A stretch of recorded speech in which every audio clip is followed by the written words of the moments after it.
Good morning, ladies and gentlemen, and welcome to the jungle. I'm Hamilton Winters, your host, and I could not be more excited to be joined by my good friend, founder of the Dilworth Group and author of Motivation for the Masses, John Dilworth. John, how you doing? I'm doing well, Hamilton. How are you? I'm doing well. It's always a good day when I get to see you. Oh, man. So you light up a room. It's contagious. I'm humbled. You're a good man. Well, we'll start like I always start. Give you the opportunity to introduce yourself. Give us a little bit of insight into who John Dilworth is and kind of how we became acquainted and a little bit about what you do. Yeah, so I'm John Dilworth II, so I'm my father's son. I'm an Atlanta native, and I am kind of stuck between two worlds. One of them is technology, and the other is motivational speaking and poetry. So I kind of really pursue both of those things very passionately. On the technology side, I've had an IT consulting firm since 2013. And on the motivational speaking and poetry side, I've done a lot of things that have hopefully touched, motivated a lot of people through God's purpose in my life, just to be a motivator of the masses. And it's interesting because I only motivate people just through living as an example. And when I had the pleasure of meeting you, it kind of just evolved into a very motivational relationship, not only from me to you, but also in reverse. You motivate me a lot. I've really enjoyed watching you grow into the man of God that you are, and I know that there's a lot of things that are ahead for you, and I'm very happy to be a witness of it. Thank you. But your friendship is great, man. It's been some years now. It has. Yeah. And I wanted to dive into that a little bit the night that we met because it was so special, and it'll forever be in my heart as one of the most just divine relationships that I've ever formed. Give me a little bit of insight into your perspective on that so that they can get a little bit of insight as well. The way that we met was, I think, the epitome of an organic start to a friendship. I was visiting friends. You were doing the same. Yep. And even though we were in the same place, we were in this beautiful courtyard. There was a fireplace going. I think we had a couple cigars going. And some may look at our two parties as being in the same place but two different worlds. Yep. Yeah. We're just a couple or group of guys hanging out, had some girls with us and everything. And you were with another person who I met, who's a very special person to me as well. And we kind of just converged. Yep. I think the cigars is what attracted us to each other. It absolutely is. And then from there, our conversation started with, "Hey, how are you doing? I'm John." Yep. I'm Hamilton.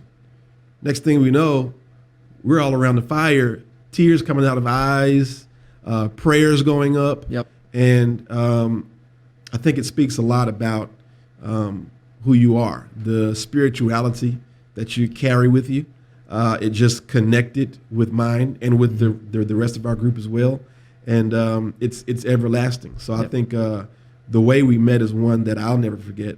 And there's no way I think that I could ever describe to someone else the way that night went and have them really understand how special it was. Yep. But I'll just say it was very, very special indeed. I couldn't have summed it up any better than you did. So thank you for that. Like you said, you used the word organic, and I can't think of a better word other than maybe divine, because it just was divine. That folks put, God puts folks in your path that He knows you need to be doing life with, and that's you, John. So thanks for joining us here this morning. I wanted to get into really whatever you want to get into. I know you have the business stuff with the IT and technology consulting group, which is interesting in itself. We could be here for an hour talking about that. You've got your Motivation for the Masses, volumes of books that are poetic autobiographies of your own, which are incredible works of art that I've had the great privilege of being able to read. But then you also are just a man of many talents and of many interests. You're a man, a Renaissance man, if you will. Oh, wow. So you let me know kind of where you want to take this thing. Do you want to start with the books? Do you want to talk about business? Do you want to talk about other things that are just on your heart? Let me know. Yeah, well, thanks for just giving me that freedom to just be able to speak from my heart. And from the motivational side, the books are called Motivation for the Masses, a poetic autobiography. And they are basically a chronologically ordered collection of the poems that I wrote from the very first when I was 16 years old. And they go all the way up to now. So far, I've completed the first 2 volumes of this, and each chapter is a year in my life. And it's not just my life, but the life of my poetry. And it's a poetic autobiography because the story that Motivation for the Masses is telling is not the story of my life, but the story of the life of my poetry. And I think it's a very unique approach. And it's been a blessing to me to put it all together, because as I go back and, compile this work that I've done, the words that I wrote at 16 and 21 and 25 and even now at 39, they motivate me. And that's what led me to say, I've got to share this with others. The technology side of what I do, oddly enough, started with being in high school, participating in technology programs. But then between graduating from high school and being a very young adult, I got into a lot of trouble. I was definitely going astray, as one might say, right? But God was with me the whole time, which is the part that's so amazing about it. But I was deep into a life of trouble. But throughout this trouble, I was still writing. And so the technology piece kind of faded away and took a back seat to me just being a young, wild youth, right? But I came across an opportunity to go to Iraq. And this was in 2005 when the war there was a hot war. And people thought I was crazy because I was not in the military. But there were opportunities to go and be a civilian and do jobs overseas. And I was working in a warehouse and went over there driving or operating forklifts and all this kind of heavy machinery. But I was studying in my downtime to be certified in technology. And I took those tests literally in these makeshift tents that were set up by the military that had comms where we could actually get internet service and everything. And I was taking my exams there. Wow. And while I was still in Iraq, I was able to transition from being the guy who was driving the forklift to the guy who was now supporting the IT infrastructure for the military. That's awesome. And that's how it got started. And I never really let it go. And it kind of naturally just paired with my entrepreneurial spirit, and I ended up starting my consulting firm. But being a part of those two worlds and still having the past that I had really, I think, is relevant to a lot of the things that we're seeing really come to light in 2020 and even prior to.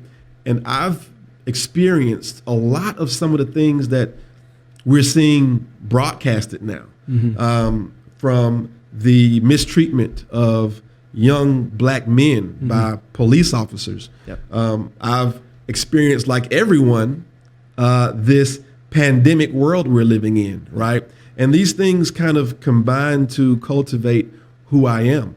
And when I see what's going on, it doesn't surprise me at all. But I also am able to relate to a lot of those experiences that so many don't understand. And I think that a part of what I want to do is really figure out, what is my part? How do I help? How do I contribute? How do I share perspective that can help others truly understand what's really going on with the world, especially in America in 2020? I love it. I made a a statement a few months ago that said 2020 isn't the problem, it's exposing all of our problems. Everybody wants to blame it on the year, and it never fails that on December 31st of every year, your timeline is full of nothing but, see you later, 2019, good riddance. And this year will not be any different. It'll actually be more, I assume, than ever before. With that being said, you see all of this just boiling pot overflowing. I will never be you, and you can never be me. And so when you have 7.5 billion people in the world, each person brings their own experience to the table. And so you either stay in your own experience and you judge the world based on the only things that your two eyes have seen, or you have conversations with folks like you that are vulnerable and that are open, and you're able to see a small glimpse of what your life has looked like through your two eyes, which 2 turns into 4, turns into 8, turns into 16, and then it's exponential. And you have a more well-rounded view of the world that you live in. Give me some of those thoughts and feelings and emotions, and tell me about your experience in watching this year unfold, because I'm sure that we have different perspectives. At the same time, I feel like we have a lot more similarities than we do differences. I think so too. I agree. One thing I really can draw from what you just said was the concept that everyone has their experience, a unique experience that they kind of are bringing to the way they interact, right? The way we socialize. And one thing about people's experiences is that sometimes there are so many likenesses in sets of experiences. You have you look at the concept of a poor, a middle class, and a wealth or a rich set of people, right? There are some things that poor people just, even though they're still individual people, there are some experiences that they just understand. As the middle class has certain experiences that are fairly similar, even though everybody's an individual. What happens is when you have a collective experience, it can be one that is positive. It can be one that is empowering. But you also can have a collective experience that is oppressive in nature, that can collectively seem like it's trying to hold you down. And I think that negative aspect of those experiences that people like me, and when I say people like me, people of color, people who are sometimes marginalized, those experiences are so common that we're seeing this boil over, right? I think that's why we're seeing so many people kind of almost pick a side in this thing, right? Because we can relate to different perspectives. The same thing with pandemic. That's the thing that makes it so much of a pervasive topic, is that we all are, dealing with it. And usually there's only, certain sections of society that deal with a collective experience. But this pandemic has brought us all to a place where we can share that experience. And the thing that really is on my mind and on my heart just these days is, what can I do? And really, that is the question for me as a man, right? As a man, as a black man, as an entrepreneur, as a person who cares about the future of our society, of our country, what can I do? And so I'm trying to use the motivational fabric of who I am to tie in a way to just share perspectives. I think for me, sharing perspectives and also going and seeking out other perspectives to help me understand is a big part of what I'm evolving into, is one who's really concerned with sharing the perspective from one holder of the perspective to another, so that we can have understanding which I think leads to actual progress. I love it. I love that. So one of the stories that's in my upcoming book that I haven't finished yet is a story about me traveling to go see my now late grandfather in New Orleans. And on my way from Atlanta to New Orleans is the city of Tuskegee, which is where he grew up in the 1930s and 1940s. And so Tuskegee today is a much different place than it was in the 1930s and 1940s. But I'd never been. I'd heard stories from my grandfather and my father about this house that he grew up in, and my dad remembered the smell of the bushes out front. That was his big memory of visiting his grandmother, and who has long since passed away. I decided I want to stop and find this house. I didn't know what number it was. I didn't know what it looked like. I just knew that it was on Elm Street. And so I get off the interstate at Tuskegee, and as you probably know, I don't look like most of the folks in Tuskegee. Gotcha. And so I feel this kind of, the eyes are on me. I'm like, oh, well, this is a new concept. You know, I don't typically feel this way, but it's that experience that I haven't really had before. Driving through town, and I pull down Elm Street, and I see a house that just kind of resonates with me. Something about this particular house. So I pull over on the side of the road, park my car, and I get out, and I walk up to the door. And this black lady answers her door. Yeah. And she says, "Can I help you?" I said, "This sounds crazy, but I think my grandfather grew up in this house."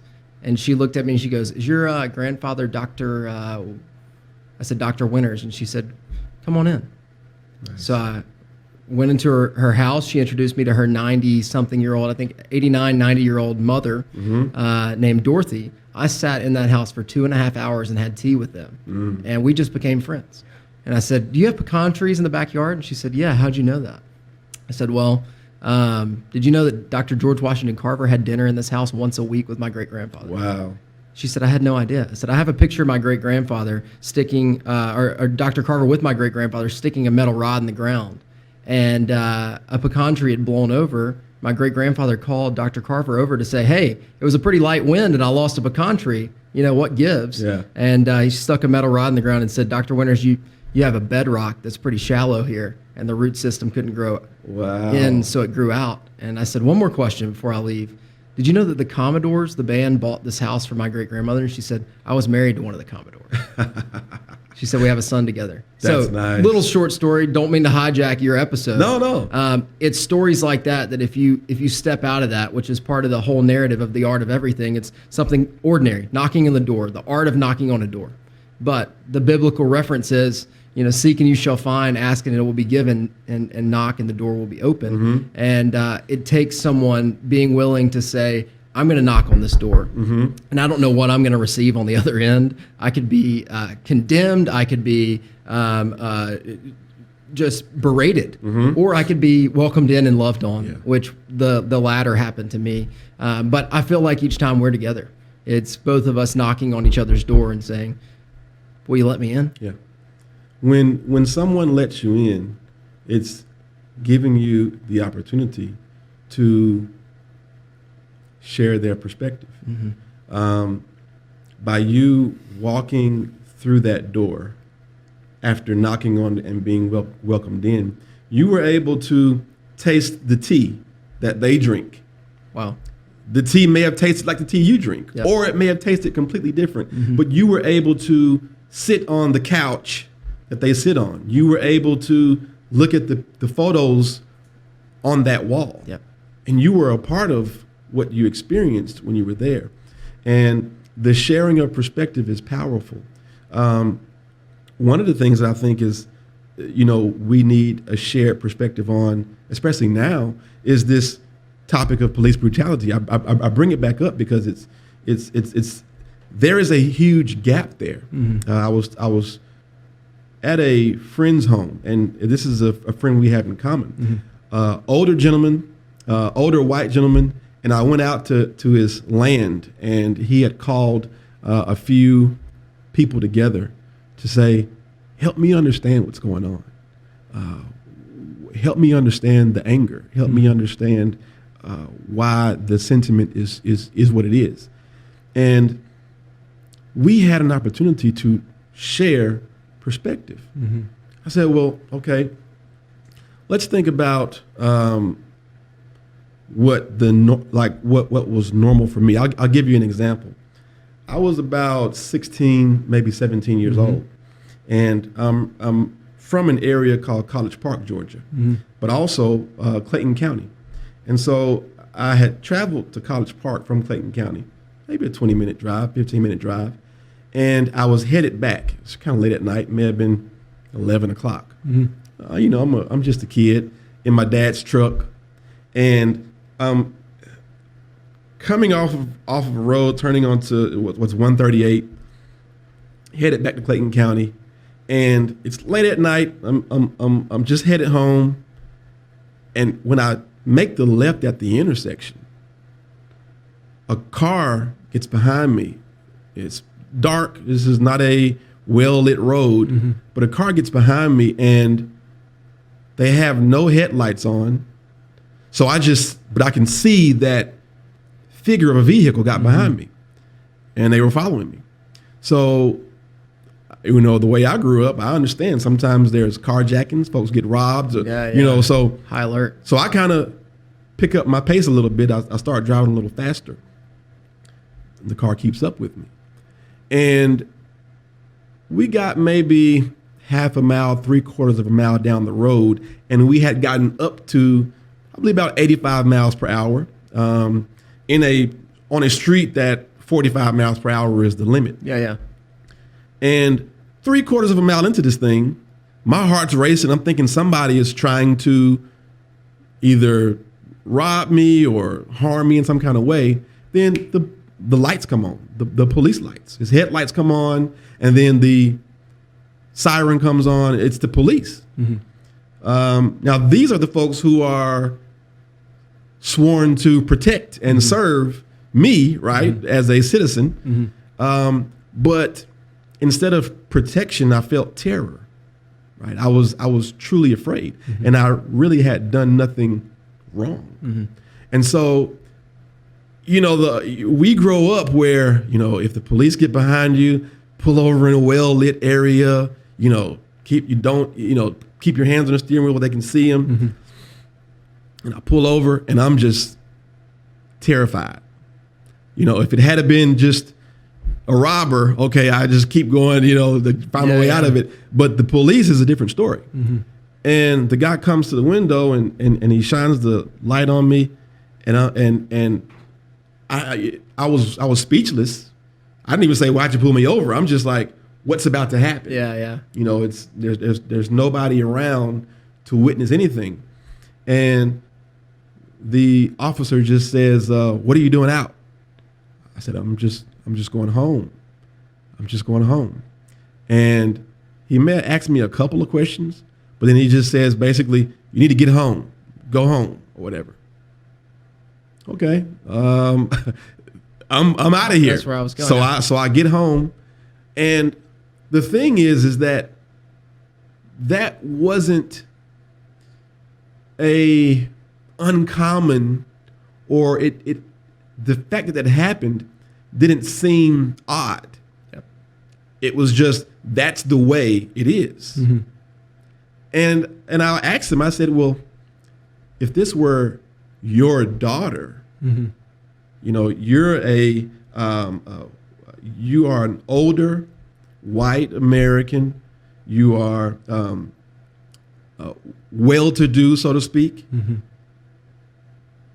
This is not the same experience that your children would consider to be just fairly regular. Glad I made it out of it." But in sharing that perspective, it hopefully helped him to understand.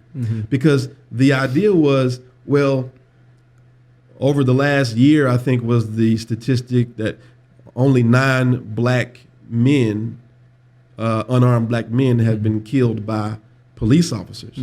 And police brutality is not just about murder. It's about terrorism.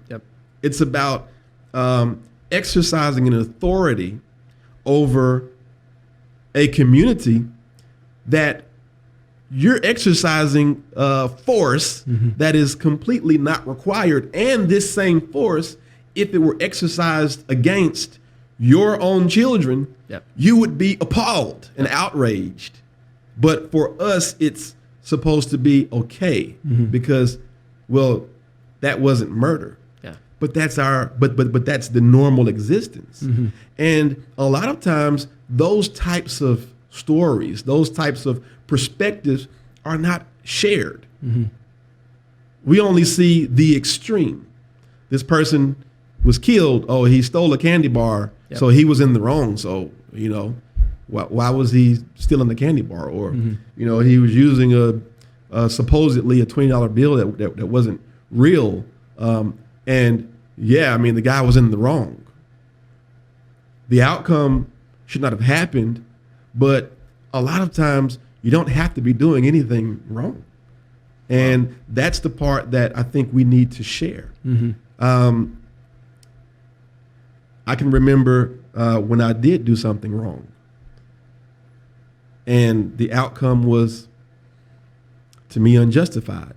I was near Turner Field. I used to teach anger management classes for a nonprofit organization called the Igbara Foundation. And one of the locations we taught it was in an area called Summer Hill in Atlanta. And there's a road, Georgia Avenue, and it kind of comes down near the old Brave Stadium. And Ralph David Abernathy, I was leaving from teaching his class, doing a good thing. I wasn't tearing down society. I was actually helping to build it up. And you know how you're going through a traffic light and it turns yellow, and you can either slow down and stop, or my 21-year-old self at the time, I kind of picked up my pace.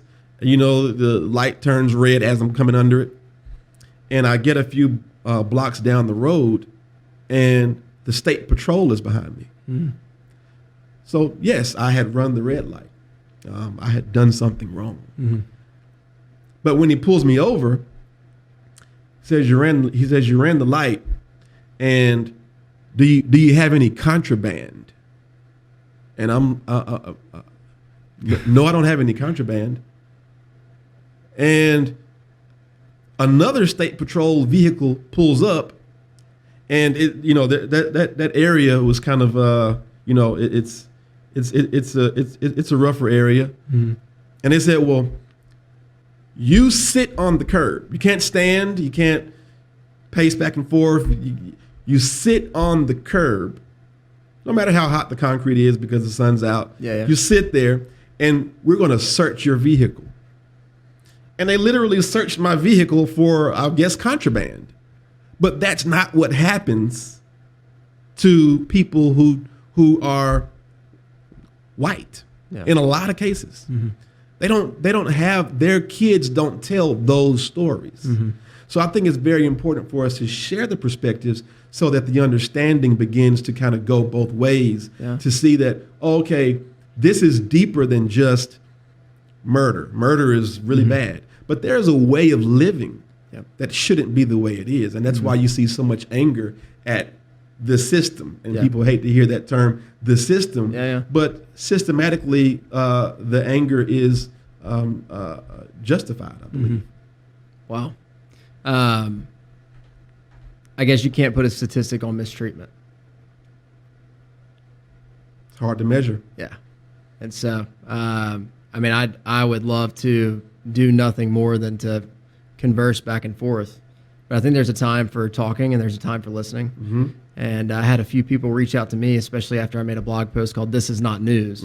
And some of them were like, "Oh, I'd love to have this conversation. Let's do a podcast together. Let's do this." And I said, "Look, I appreciate you thinking enough of me to want to do this and to think me worthy to be in the room with you." With that being said, I think there's a lot of anger. I feel like there's a lot of emotion, and rightfully so. And for us to go and talk about it is valuable, but not right now. Now is the time to listen. It's not the time to talk. And so I appreciate you sharing those stories with me, because you're absolutely right. I don't have those stories. Well, I would actually encourage your viewers and listeners to go on to, I saw what you're talking about on your LinkedIn page. Yep. I would really encourage them to go and read what you wrote, because what you wrote touched me, because you were seeking to understand. That's priceless. And that is what is absolutely needed for our society to flourish, for all of us to flourish. We have to seek out, why do you feel this way? Yep. I've sought out perspectives from people like you. The person who I went and who I'm talking about, we had this conversation at his home. I wanted to. I listened to what he shared with me, and some of it was, what? Wow, that's your experience. That's the way you feel. It was amazing. Yep. So you're right. Sometimes we just have to listen to each other and hear one another out. Yep. And you have to, if you're going to extend that hearing, actually listen. It's one thing to hear, it's another thing to listen. Listen from here, right? And absolutely. But be willing, if you're going to reach out that hand and say, I'm ready to hear, be willing to sit with no time constraint, with no preconceived notions, with no expectations, and just listen. A quote that my grandfather, same one who grew up in Tuskegee, used to say is, to criticize is to say you're not like me. And there's a lot of critical comments being made and criticisms being made, and I just have to sit in that and just kind of soak it in and say, he's pretty right. To criticize is to say you're not like me. But after hearing your stories this morning and knowing as much about you as I know, I'm thankful that you are you and that you're willing to share you with me and with all of us this morning. So I know that folks will want to continue this conversation. How can they get in touch with you? How can they read or listen to your books? Let us know how they can continue the conversation. Absolutely. I think I'm fairly easy to find. If you, I'm John Dilworth on LinkedIn. Dilworth is DILWORTH. On Facebook, I'm John F. Dilworth. On Instagram, which is where a lot of the motivational things I share can be found, John F. Dilworth on Instagram. And then you can pretty much use those sources to find the link to my books. But basically, they're on Amazon. So they're pretty easy to find, audio format, Kindle format, hard copies. But John F. Dilworth is pretty much how you find me. Awesome. Well, I can surely attest to the quality and just the inspiration that's found within all of your writings and with all of the things that you say and do. To answer your comment earlier that you made about me, you have a presence. You have this aura and it's attractive, and you got an awesome smile and it's contagious. So continue to smile, continue to shine your light, because the world seems to be increasingly getting darker. But you can either look at that and be discouraged that things are getting darker, or you can say that your light ends up shining farther. Yes. And so that's where I see you. So I appreciate you joining us this morning and for everything that you shared with us. I love you, man. I thank you for having me. I love you too, brother. Yep. For everybody watching in, listening in, sure are glad that you joined us today in the jungle with my friend John Dilworth. We'll catch you next time, and y'all have a great day. See ya.